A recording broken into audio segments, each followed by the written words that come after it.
صحیح بخاری سے ہے، انٹرنیشنل نمبر کے مطابق 1380 اور مشکات میں اس کا نمبر ہے 1647۔ بڑی رکت انگیز یہ حدیث ہے۔ آپ صلی اللہ علیہ وسلم نے فرمایا جب جنازے کو رکھا جاتا ہے اور لوگ میت کو اپنے کندھوں پر اٹھا کر چلتے ہیں تو میت کلام کرتی ہے، بولتی ہے۔ اگر نیک میت ہوتی ہے تو کہتی ہے مجھے جلدی جلدی آگے پہنچا دو، کیونکہ قبر تو جنت کا باغ اس کے لیے بننے والی ہے۔ اور اگر بدکار میت ہوتی ہے تو کہتی ہے تباہی ہو، مجھے کہاں پر لے کر جا رہے ہو۔ اور اس میت کی اس آواز کو انسانوں اور جنوں کے علاوہ ہر مخلوق سنتی ہے۔ اگر انسان سن لے تو بے ہوش ہو جائیں، یہ آپ سے سن کے الفاظ ہے۔ یہ اللہ نے پردہ ڈالا ہوا ہے، صحیح بخاری 1380۔ یہ میں کوئی وہ سٹوری بک نہیں پڑھ رہا، احادیث کی کتاب ہے، بخاری اور مسلم کی متفق علیہ حدیث ہے۔ بخاری میں 1374، مسلم میں 7216 اور مشکات میں 126 نمبر ہے اس کا۔ لیکن جو بخاری کا ترک ہے میں وہ بیان کرنے لگا ہوں، 1374 بخاری۔ اور اسی کے تحت میرا وہ لیکچر بھی ہے، مسئلہ نمبر 78، صراط مستقیم اور قبر کے 4 سوال، 3 نہیں 4 سوال۔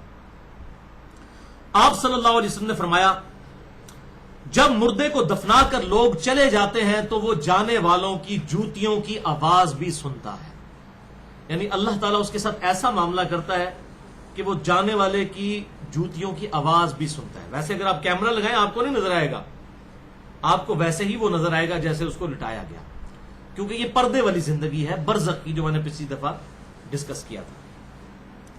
جوتیوں کی آواز کیوں سنتا ہے؟ اگر نیک ہوگا تو خوش ہوگا کہ میں نے ان پر رلائی نہیں کیا تھا، اور بدکار ہے تو وہ پریشان ہو جائے گا کہ میرا ان پر بھروسہ تھا، مجھے تو ڈال کر چلے گئے۔ پھر 2 فرشتے اس کے پاس آتے ہیں اور اسے بٹھا کر پوچھتے ہیں ما کنت تقول فی حق ھذا الرجل، اس مرد کے بارے میں تیرا دنیا میں کیا عقیدہ تھا؟ اس کی ڈیٹیل اگلی احادیث میں بھی آ جائیں گی کہ کس مرد کا پوچھ رہے ہیں آپ صلی اللہ علیہ وسلم کے بارے میں۔ وہ کہے گا میں گواہی دیتا ہوں کہ وہ اللہ کے بندے اور اس کے رسول صلی اللہ علیہ وسلم تھے۔ پھر اسے جہنم اور جنت دکھائے جاتے ہیں، اور اگر وہ مومن ہوتا ہے اور سوالوں کے جب جواب دے لیتا ہے تو اسے بتایا جاتا ہے یہ جنت تیرا ٹھکانہ ہے۔ دوزخ بھی ساتھ دکھائی جاتی ہے کہ اگر بچوں جی جواب نہ آتا تو یہاں تو انہیں جانا تھا، اب یہ جنت تیرا ٹھکانہ ہے۔ اور جب منافق کو قبر میں رکھا جاتا ہے تو وہ سوالوں کے جواب میں کہتا ہے لا ادری لا ادری، مجھے کوئی معلوم نہیں، مجھے کچھ معلوم نہیں، میں وہی کہتا تھا جو لوگ کہا کرتے تھے، یعنی سن سنا کے سننی۔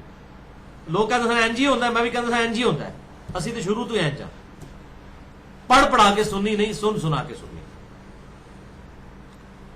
پھر فرشتے اس سے 4تھا سوال کرتے ہیں وہاں پر اور کہتے ہیں لا دریتا ولا تلیتا، تو نے خود کوشش کر کے حق حاصل کرنے کی کوشش کیوں نہیں کی، یا جو حق حاصل کیا ہوا تھا اس کے ساتھ چلنے کی کوشش کیوں نہیں کی؟ حق حاصل کیا ہوا تھا اس کے ساتھ چلنے سے مراد یہ ہے کہ اس سے دیکھا کہ بھئی یہ کتاب و سنت کے راستے پر جو لوگ چل رہے ہیں اس راستے کو اڈاپٹ کرنے کی کوشش کیوں نہیں کی تم نے؟ اللہ۔ تو جب وہ سوالوں کے جواب نہیں دے پاتا تو فرشتے اس کے سر پر ایک ہتھوڑا مارتے ہیں اور وہ چیختا ہے اور چلاتا ہے۔ اس کی آواز کو جنوں اور انسانوں کے علاوہ ہر مخلوق سنتی ہے۔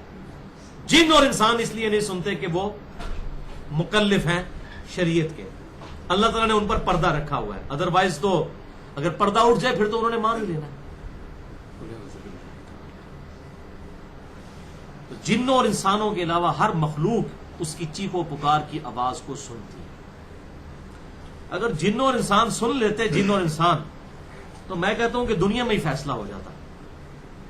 ہو سکتا ہے کسی بڑے بزرگ کو آپ دفنا کر آتے، دھڑال کی آواز پیچھے سے آتی جناب، اوہ اسی تو بڑا بڑا سمجھتے تھا انہوں، کسی جماعت کے امیر کو، کسی عالم کو، کسی پگڑی والے کو، کسی داڑھی والے کو، اور اس تک بیچارہ سادہ تھا مسلمان، اس کو آپ دفنا کے آتے کہتے ہوں تک تو آواز کوئی نہیں آئی، تو وہ تو یار بڑا چنگا بندہ سی۔ تو یہ اللہ تعالیٰ نے دنیا میں پردہ رکھ دیا۔ ادروائز اگر جنوں انسان سن لیتے نا تو پتہ چل جاتا، یہ جو ہم اپنے زندگی میں روتے ہیں کہ لوگوں کی داڑھیوں اور پگڑیوں سے آپ دھوکہ نہ کھائیں، یہ آپ کے ساتھ ظلم کر رہے ہیں، تو یہ بات پتہ چل جاتی جب ان کے ساتھ یہ معاملات ہوتے۔ اچھا، یہاں پر یہ بات آئی کہ مردے کو اللہ تعالیٰ سنوا دیتا ہے جانے والوں کی جوتوں کی آواز۔ تو جہاں جہاں احادیث میں مردے کا سننا ثابت ہے، اہل سنت کا اتفاقی عقیدہ ہے کہ وہ سننا جائز ہے، بالکل ثابت ہے۔ اس کے بارے میں عقیدہ رکھنا، سماع موتا کا ایسا عقیدہ رکھنا جو کتاب و سنت سے ثابت ہے، وہ جائز ہے۔ اور اس کا ذکر بھی سورہ فاطر کی آیت نمبر 22 میں موجود ہے، ان اللہ یسمع من یشاء، اللہ تعالیٰ بے شک جسے چاہتا ہے سنوا دیتا ہے، وما انت بمسمع من فی القبور، اور اے محبوب صلی اللہ علیہ وسلم جو قبروں میں پڑے ہوئے ہیں تم انہیں نہیں سنا سکتے۔ یہاں ویسے مثال کے طور پر اللہ تعالیٰ نے بیان کیا ہے کہ جن کے دل مردہ ہو چکے ہیں تم ان کو نہیں سنا سکتے، لیکن مثال جب دی جاتی ہے تو جس چیز سے مثال دی جاتی ہے اس کی اصل بھی وہی ہوتی ہے۔ مثلا اگر میں کہتا ہوں کہ یہ چیز دودھ کی طرح سفید ہے تو مثال تو میں دودھ کی دے رہا ہوں، تو دودھ بھی سفید ہے اور وہ چیز بھی سفید ہے۔ تو یہاں پر جو یہ مثال دی گئی کہ تم مردوں کو نہیں سنا سکتے، دل کے مردے بھی نہیں سن سکتے، دوسرے مردے بھی نہیں سن سکتے، اس لیے تو ان کی مثال دی گئی ہے۔ اسی طریقے سے بخاری اور مسلم میں آتا ہے کہ جو قلیب بدر والے تھے، بدر کے کنویں میں جن کافروں کی لاشیں ڈالی گئی تھی، آپ صلی اللہ علیہ وسلم نے ان سے خطاب کیا تو سیدنا عمر نے پوچھا یا رسول اللہ صلی اللہ علیہ وسلم یہ تو مردے ہیں، یہ نہیں سنتے؟ تو آپ نے فرمایا تم سے بہتر سنتے ہیں، اللہ تعالیٰ ان کو سنوا رہا ہے تاکہ ان کے عذاب کے اندر اضافہ ہو، ان کو حسرت کے اندر اضافہ ہو۔ تو جہاں جہاں پر مردوں کا سننا ثابت ہے وہاں وہاں ہم مانتے ہیں، اور جہاں پر ثابت نہیں ہے اس کے بارے میں ہم عقیدہ کلیم نہیں کرتے۔ لہذا یہ عقیدہ جو سماع موتا کا عقیدہ ہے، چاہے صوفیاء کے ہاں آیا، چاہے امام ابن تیمیہ اور ان کے شاگرد امام ابن قیم کے ہاں آیا، یہ بالکل باطل عقیدہ ہے اور یہ کتاب و سنت کے بنیادی عقائد کی جڑ کاٹنے والا عقیدہ ہے۔ تو چاہے یہ امام ابن تیمیہ کا عقیدہ ہے چاہے صوفیاء کا عقیدہ ہے، دونوں کے ہاں یہ عقیدہ پایا جاتا ہے، جس کی وجہ سے ہمیں ان سے اختلاف رائے ہے اس مسئلے میں۔ تو لیکن جہاں جہاں ثابت ہے ہم صرف اس کو مانتے ہیں، اور اس میں نے بڑی ڈیٹیل سے گفتگو کی ہے، مسئلہ نمبر نیو 5 کے نام سے حیات النبی کے عقیدے کا تحقیقی جائزہ، اس میں نے سماع موتا کا عقیدہ اور یہ برزخی گروپ جو کیپٹن عثمانی گروپ ہے یا دیوبند کا مماتی گروپ ہے، ان کے جو عقائد اور نظریات ہیں ان کا بھی میں نے تحقیقی جائزہ اس کے اندر لیا ہے۔